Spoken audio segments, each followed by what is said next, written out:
Pemirsa, kita lanjutkan diskusi kita. Melihat gambaran dari analis media sosial tadi, Pak Ismail Fahmi, tampaknya banyak orang sekarang yang lagi belajar membuat propaganda.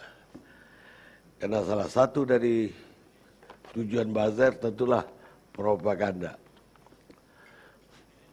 Propaganda yang konsisten akan membuat orang yang melihat neraka seolah melihat surga. Dan orang yang melihat surga seperti dia lagi melihat neraka. Bukan kata saya, kata Adolf Hitler. Pemirsa, kita lanjutkan sekarang ke Mas Budi Setiarso, Pemret Koran Tempo. Silakan Mas Budi, katanya, pertama saya ingin tahu dulu, tiba-tiba Tempo ribut soal buzzer. Setelah ada cover majalah yang ada gambar Pak Jokowi, tapi ada siluetnya Pinocchio. Jadi habis itu buzzer menyerang Tempo. Dan sekarang Tempo menyerang balik buzzer. Ini gimana cerita? Baik, terima kasih Pak Karni. Assalamualaikum warahmatullahi wabarakatuh. Kawan-kawan semua, para hadirin dan para pemirsa sekalian. Yang pertama saya ingin mengatakan bahwa dua-duanya tidak ada hubungannya. Antara cover dan opini, sebenarnya itu rubrik opini, bagaimana kami memandang sebuah fenomena yang terjadi di masyarakat, terutama di media sosial. Ada polarisasi yang sangat tajam dan karena itu newsroom kami memutuskan untuk kita angkat sebagai rubrik opini. Rubrik opini adalah sebuah rubrik yang mencerminkan sikap keredaksian kita dalam memandang sebuah fenomena, sebuah persoalan dan sebuah masalah yang memang dibicarakan banyak orang. Dan kebetulan soal buzzer, soal influencer, soal penggunaan sosial media dalam politik ini memang sedang menjadi perbincangan banyak orang, terutama pada efek-efek negatif yang ditimbulkan, gitu Pak Karni. Ya, Tempo sendiri bagaimana melihat buzzer ini? Apakah ini merusak sehingga perlu kita perangi sama-sama? Ya. Ataukah selektif? Baik, mungkin saya akan jelaskan sedikit beberapa poin yang ingin saya sampaikan. Yang pertama adalah prinsip yang pertama yang menurut saya adalah kebebasan berpendapat adalah hak setiap orang. Jadi kita dijamin oleh konstitusi untuk berpendapat sekeras apapun, seaneh apapun, dan kita juga bisa mengeluarkan interpretasi, pendapat terhadap sebuah persoalan, baik itu di media sosial maupun di media-media yang lain. Itu adalah prinsip utamanya. Yang kedua adalah munculnya media sosial, ini memang membawa keterbukaan yang sangat positif menurut saya. Keterbukaan yang membuat demokrasi kita menjadi lebih hidup, lebih cair, hubungan menjadi lebih sangat egaliter begitu. Dan hal itu ditopang oleh penggunaan teknologi yang berkembang sangat pesat. Kalau kita melihat data itu kan pengguna aktif media sosial kita itu ratusan juta. Kalau tahun 2016 saja udah 106 juta dan pertumbuhannya itu 34%. Ini adalah sebuah angka yang sangat tinggi bagaimana masyarakat kita menggunakan media sosial. Dan memang pada setiap perkembangan ada positif, ada negatifnya. Ketika suara yang bising di media sosial itu, memang kita bisa kemudian susah membedakan apakah ini sebuah voice, sebuah aspirasi publik, sebuah suara masyarakat yang disuarakan melalui media sosial, atau ini sebenarnya kebisingan yang memang diciptakan oleh entah oleh mesin, kalau tadi Mas Ismail Fahmi, atau oleh kelompok-kelompok yang memang diciptakan untuk mempengaruhi opini publik gitu. Nah, pada awalnya buzzer atau influencer itu memang tumbuh melihat pasar yang sangat besar di dunia media sosial itu. Awalnya adalah kepentingan bisnis saya kira. Jadi buzzer mempromosikan mungkin merek deodoran, sabun, sampo, itu adalah awal yang digunakan oleh produsen-produsen penyedia kebutuhan masyarakat. Mereka mengamplifikasi kemudian apa sih keunggulan-keunggulan sebuah produk yang diluncurkan oleh produsen. Saya kira awalnya adalah sebuah proses yang ada demand, ya ada sebuah market yang besar, ya tentu saja ada yang kemudian menggunakannya untuk kebutuhan komersial. Nah, sayangnya adalah ketika kemudian ceruk yang besar itu kemudian dimanfaatkan juga untuk kebutuhan membangun opini, terutama yang bertujuan politis gitu ya. Saya kira dalam era pemilihan langsung terutama, kebutuhan untuk pencitraan, kebutuhan untuk membangun image positif kepada entah itu calon pejabat publik maupun pejabat publik itu sangat besar. Dan itu kemudian dimanfaatkan atau menjadi sebuah profesi baru untuk memenuhi kebutuhan itu. Pejabat-pejabat yang ya saya tidak mengatakan bahwa mereka sebenarnya secara nyata belum terlalu banyak berbuat gitu ya, tapi mereka kemudian membangun citranya sedemikian rupa untuk sebuah tujuan kontestasi. Ada pemilihan gubernur, pemilihan bupati, wali kota, sampai kemudian pemilihan presiden. Saya kira semua orang yang pengen jadi presiden, ingin menjadi gubernur, mereka menggunakan influencer, buzzer ini untuk memenuhi kebutuhan itu. Nah, persoalan muncul adalah ketika buzzer yang tadinya itu mengkampanyekan kegiatan-kegiatan positif dari orang yang ya boleh kita katakan menggunakan jasanya begitu ya. Kemudian mereka berubah menjadi, kalau istilah saya itu ya semacam pembunuh bayaran gitu. Kenapa saya mengatakan itu? Karena mereka menyasar siapapun yang berbeda dengan diksi-diksi, dengan pilihan kata yang sangat tajam, kalau kita ketemu fisik ini saya kira tidak akan keluar gitu. Mungkin bahasa yang memang betul-betul dipakai secara spesifik di media sosial. Dan itu dipakai untuk orang-orang yang berbeda pandangan, terutama kalau setelah mereka terpilih biasanya kemudian dipakai untuk menyerang orang-orang yang bersikap kritis. Gitu. Nah, saya perlu menyebut bahwa adalah satu tugas atau satu fungsi dari media massa, jurnalistik adalah membuat atau mengontrol jalannya pemerintah. Itu adalah satu dari sekian fungsi terutama pers ya. Dan secara fitrah memang pers itu berfungsi untuk memastikan bahwa kepentingan-kepentingan publik, kepentingan-kepentingan yang lebih besar itu terlayani atau tercipta gitu. Nah, caranya ya dengan memastikan pemerintah yang kita pilih, pemerintah yang sekarang berkuasa memiliki aset, memiliki segala sumber daya untuk mengelola kita itu agar berjalan pada realnya gitu. Nah, dalam era buzzer yang saya sebut sebagai pembunuh bayaran tadi, mereka kemudian menyerang sebuah fungsi yang memang dijalankan oleh pers dan dilindungi oleh undang-undang.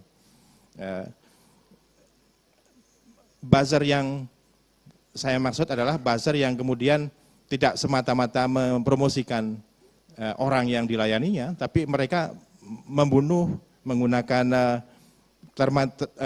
diksi-diksi yang tadi saya bilang ya merendahkan. Katakanlah begini. Yang mengkritisi orang yang dia tadinya promosikan, kira-kira kayak begitu. Iya, jadi mereka yang kritis, mereka yang berbeda disebut dengan sebutan-sebutan, katakanlah kalau saya sebut istilah yang mereka munculkan adalah isu Taliban. Memang isu Taliban itu sebuah isu yang sangat sensitif karena ketakutan pada radikalisme, ancaman radikalisme itu memang besar, sehingga ketika itu dipakai dengan sangat efektif memicu banyak orang untuk setidaknya setuju, karena tadi ketakutan itu membuat kita kemudian mengamplifikasinya isu-isu yang sengaja dimunculkan itu. Nah, kalau kemudian itu ditujukan kepada katakanlah pers, jurnalistik, ya yang umumnya bekerja dengan standar-standar jurnalistik yang diatur oleh undang-undang, kita melakukan proses verifikasi, melakukan cover booth, melakukan konfirmasi kepada objek yang ditulis, dan saya kira itu yang membedakan antara jurnalistik dan media sosial. Dalam hal ini buzzer, ya mereka umumnya kan informasi langsung dicemplungkan tanpa proses verifikasi, dan memang kadang-kadang itu disengaja untuk membentuk opini. Katakanlah dalam kasus ambulans, itu kalau jurnalistik saya kira sebelum dirilis mereka akan melakukan cross check dulu, verifikasi apakah itu betul ada kejadiannya, apakah betul memang peristiwanya seperti yang diperoleh melalui informasi awal. Dan karena itu ketika itu proses jurnalistik itu dilakukan dengan benar dan kemudian kita membuat sebuah kritik lalu diserang dengan istilah-istilah yang katakanlah sangat tajam, sangat tendensius, itu saya kira itu yang akan membahayakan kita gitu. Nah, yang berikutnya adalah yang perlu digarisbawahi adalah kalau saya sebagai pers, ya, tadi saya bilang bahwa pers yang independen, pers yang bebas itu sangat bermanfaat buat kemajuan negara gitu kan. Bagaimana dalam berbagai indeks demokrasi itu pasti itu ditopang oleh pers yang bebas. Karena pers yang bebas memastikan media yang independen, pers yang bebas itu memastikan pemerintah berjalan dengan baik, mereka terhindar dari korupsi gitu. Dan saya kira itu pentingnya, makanya kita menjamin atau melakukan tugas-tugas pers itu dengan sangat independen. Dan ini sangat membedakan dengan tugas dari tadi fungsi tugas dari atau yang dilontarkan dengan pembentukan opini oleh kelompok-kelompok buzzer gitu Pak Gani. Ya, kalau saya tangkap kan bahwa Tempo melaksanakan tugas-tugas pers yang sesuai dengan undang-undang atau kode etik jurnalistik. Ya. Ya katakanlah melaksanakan tugas sebagai watchdog. Ya. Tapi mendapat serangan justru dari buzzer-buzzer dengan kata-kata yang tadi katanya bahasa halusnya tajam, bisa juga dibilang kasar. Dari buzzer mana menurut Tempo ini datang? Yang pertama tentu saja setajam apapun tadi, kalau itu kritik, saya kira kita akan menerima dengan sangat terbuka gitu ya, karena seperti juga tugas pers yang mengkritik, kita juga terbuka dengan kritik gitu.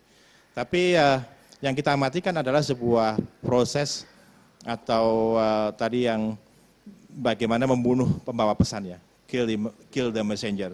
Jadi mereka membuat satu narasi bahwa Tempo, misalnya kalau kita menyebut Tempo ini sedang membenci katakanlah pemerintah gitu, padahal sama sekali tidak. Ini adalah sebuah proses kritik yang biasa, kritik yang memang harus dilakukan oleh pers dengan tentu saja argumentasi yang kuat, proses jurnalistik yang bertanggung jawab, dan itu sekali lagi dilindungi oleh undang-undang pers gitu. Kalau siapa yang menyerang saya kira saya tidak tahu gitu ya, karena memang ini kan namanya media sosial, perlu analisis yang lebih tajam lah seperti ahlinya seperti Pak Ismail Fahmi gitu. Kenapa sampai muncul istilah buzzer istana di majalah di Tempo? Saya kira Tempo tidak menggunakan buzzer istana, cuman kita berharap bahwa penggunaan dari buzzer-buzzer yang kemungkinan berafiliasi atau terhubung dengan pemerintah. Ya, kan ada beberapa indikasi-indikasi yang bisa kita sebut, misalnya setidaknya ya, kalau kita mengikuti dunia media sosial itu ada satu portal yang secara sengaja mereka mengupload kelompok yang memang mendengungkan kepentingan-kepentingan pemerintah. Dan di situ ada disebut nama-nama gitu ya. Ada istilah kakak pembina misalnya. Itu kan satu indikasi yang menghubungkan kelompok pendengung itu dengan pemerintah. Yang kedua, tentang akses yang diperoleh oleh kelompok ini, misalnya ketika ada satu akun yang mengeluarkan identitas pribadi seseorang yang memang awalnya kritis terhadap pemerintah. Ya, ada alamat rumah, KTP, bahkan nomor telepon yang kemudian dirisak atau dibully ya di media sosial sebagai apapun istilahnya. Ada kadang istilah yang menurut saya agak mengerikan ya, misalnya ada kadal gurun, ada apalah yang itu sangat menurut saya itu justru mempertajam segregasi di masyarakat, dan itulah yang salah satu bahaya dari penggunaan diksi oleh kelompok-kelompok yang umumnya itu terafiliasi. Nah, indikasi ketiga adalah yang ya ambulans tadi. Kelompok-kelompok ini mengupload, mengunggah satu informasi yang bahkan 2 jam kemudian baru polisi mengupload. Ini kan indikasi-indikasi yang menunjukkan ada dugaan afiliasi antara kelompok ini dengan kelompok ya instansi pemerintah lah. Saya kira pemerintah tidak seragam, dan kalau kita lihat kan ada juga penggunaan buzzer ini yang satu institusi dan institusi lain itu kadang-kadang juga tidak tidak sama kepentingannya. Ini memang petanya sangat kompleks, sangat rumit gitu ya, dan hanya dengan teknologi pula yang kemudian bisa memetakannya gitu. Bukan berarti kelompok lain tidak menggunakan buzzer saya kira. Tapi ini karena ada tanda-tanda yang lebih memudahkan, dan kalau kita lihat kan polanya kelihatan. Kalau di kontestasi di pemilihan presiden 2019 saya kira dua-duanya saya yakin sih pasti menggunakan gitu. Tapi setelah selesai pemilihan, bahkan ketika tokoh-tokohnya sudah saling berangkulan, kelompok ini terus mengobarkan permusuhan, kebencian. Dan sekali lagi itu saya kira akan mempertajam segregasi, kebencian di masyarakat yang itu kalau semakin terus berlangsung ya akan semakin lebar perbedaannya gitu. Nah, kalau boleh saya Pak Karni ya, kalau saya boleh bagaimana sih sebenarnya masyarakat perlu bersikap gitu ya terhadap informasi yang disampaikan oleh kelompok-kelompok pendengung ini. Yang pertama tentu saja adalah kita perlu menyadari bahwa yang disampaikan ini ya seperti produk-produk sabun, produk-produk deodoran, yang masyarakat mesti tahu bahwa ini adalah konten yang dibuat oleh sekelompok orang untuk mempengaruhi opini publik. Seperti juga kalau saya ingin menjual sabun, tentu saja sabunnya baik. Tapi apakah semua fakta yang disampaikan oleh kelompok ini 100% benar atau tidak? Nah, itu perlu diverifikasi satu persatu sebelum kemudian mereka ikut menyebarkannya ke masyarakat yang lebih luas. Karena sebenarnya kan tujuan dari buzzer memang memviralkan, meluaskan opini yang mereka ingin bangun, baik itu secara positif untuk menaikkan image seseorang maupun menjatuhkan kubu yang berbeda gitu. Itu yang kedua. Dan yang pertama, yang kedua adalah saya kira kita perlu menyadari bahwa fenomena buzzer ini bisa sangat merugikan publik secara luas karena ini mengaburkan antara partisipasi publik, antara suara tadi masyarakat, atau sebenarnya ini adalah bias yang dibuat secara sengaja untuk membangun suatu opini tertentu. Itu Pak Karni. Ya, ada juga yang mengatakan bahwa buzzer atau medsos ini lama-lama ya akan mematikan media mainstream, sehingga ada yang menuduh Tempo itu takut disaingin oleh opininya oleh medsos. Baik, saya kira malah justru sebaliknya kalau menurut saya ya. Orang pada akhirnya nanti akan kembali kepada jurnalisme, entah apapun mediumnya. Kan dulu memang media itu hanya bertumbuh pada media cetak, koran, majalah, atau televisi. Tapi sekarang dengan konten yang bertanggung jawab, yang disusun melalui standar jurnalistik yang tinggi, ada proses verifikasi. Tadi katakanlah kalau ada satu informasi yang diterima oleh institusi pers, mereka akan melakukan verifikasi, tidak hanya kepada satu pihak, tapi ada 1, 2, 3 dan seterusnya.